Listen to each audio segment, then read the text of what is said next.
வணக்கம். பத்திரப்பதிவு முடிந்த சில நேரங்களிலேயே பட்டாவில் தானியங்கி முறையில் பெயர் மாற்றம் செய்வது அமலுக்கு வந்துள்ளது. தானியங்கி முறையில் பட்டாவில் பெயர் மாற்றத்துக்கான வசதி வருவாய்த்துறை இணையதளத்தில் செய்யப்பட்டுள்ளது. இதில் சொத்து உரிமையாளர்கள் அளிக்கும் அடையாள சான்றுகள், மொபைல் போன் எண்கள் சரியாக இருக்க வேண்டும். கடந்த சில ஆண்டுகளாக சார் பதிவாளர் அலுவலகங்களில் இதற்கான பணி நடந்து வருகிறது.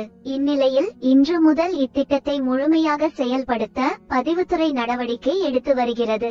இது குறித்து பதிவுத்துறை அதிகாரி ஒருவர் கூறியதாவது: உட்பிரிவுக்கான தேவை இல்லாத சொத்துக்களை வாங்குவோருக்கு தானியங்கி முறையில் பட்டா மாறுதலை விரைவாக மேற்கொள்ள நடவடிக்கை எடுக்கப்பட்டு வருகிறது.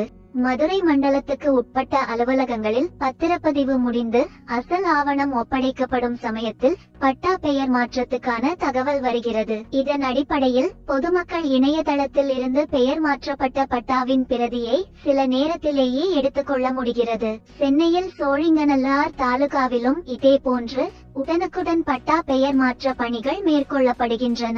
இவ்வாறு அவர் கூறினார். செய்தியை கேட்டதற்கு நன்றி. தொடர்ந்த செய்திகளை கேட்க பின்தொடருங்கள்.